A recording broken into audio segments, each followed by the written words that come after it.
It was a typical morning in Denkyira-Obuasi, a small town nestled in the heart of the central region of Ghana. The sun barely peaked above the horizon, casting long shadows over the village's dirt roads.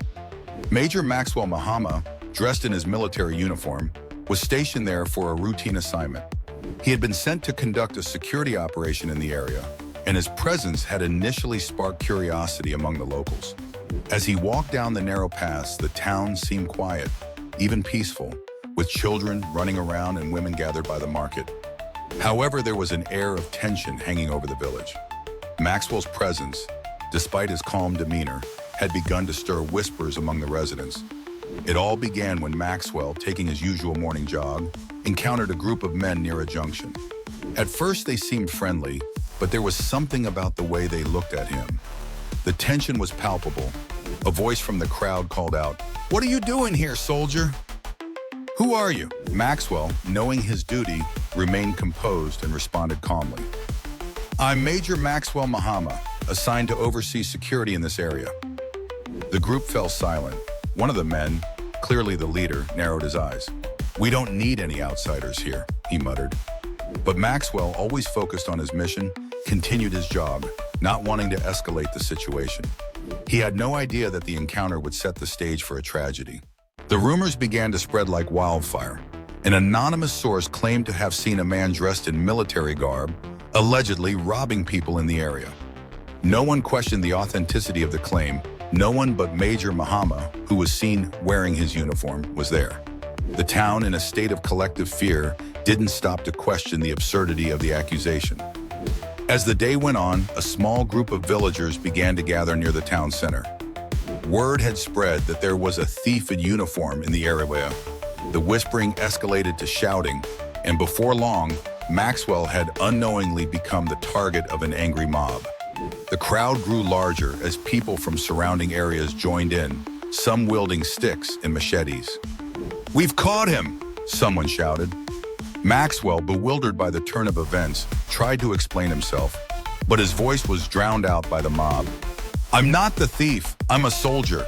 I'm here to protect you," he cried out, but no one listened. Fear had clouded their judgment, and the accusations had already taken root. The mob's fury was relentless. No one cared for his explanation.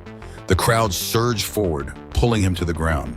As they dragged him through the dirt streets, they beat him mercilessly, their anger blinding them to the truth. Maxwell, bruised and bleeding, fought back with the strength he had left, but it was no use. The mob was too large, too powerful. In a twisted display of hatred and fear, the people of Denkyira-Obuasi turned on the man who was sent to protect them. His military training, which had once been his greatest asset, now did little to save him. He was surrounded by the very people he had sworn to serve. Maxwell's body, battered and broken, lay lifeless on the ground. His eyes, once full of hope and determination, were now empty. The mob, in a blind rage, had stripped him of his dignity, his humanity. The silence that followed was deafening. The people stood in shock, as if they too could not comprehend the reality of what they had just done. As the blood from his wounds stained the ground, the realization of their actions began to dawn on some of the villagers. But it was too late. Major Maxwell Mahama, the soldier who had come to their aid, was dead. News of the lynching spread like wildfire, not just across Ghana, but around the world.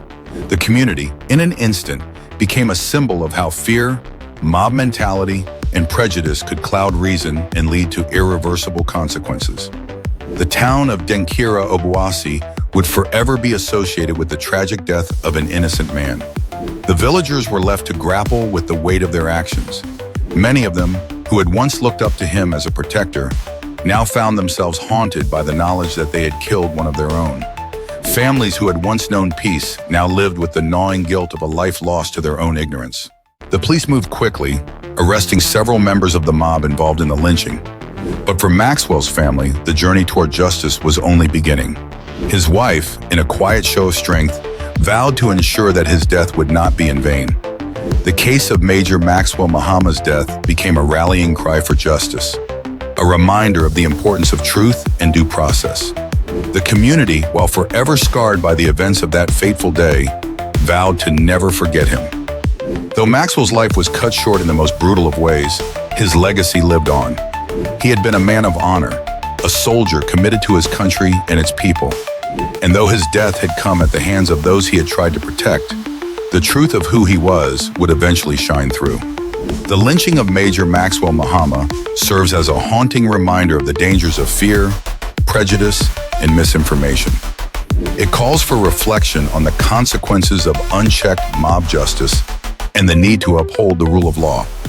Like and subscribe for more.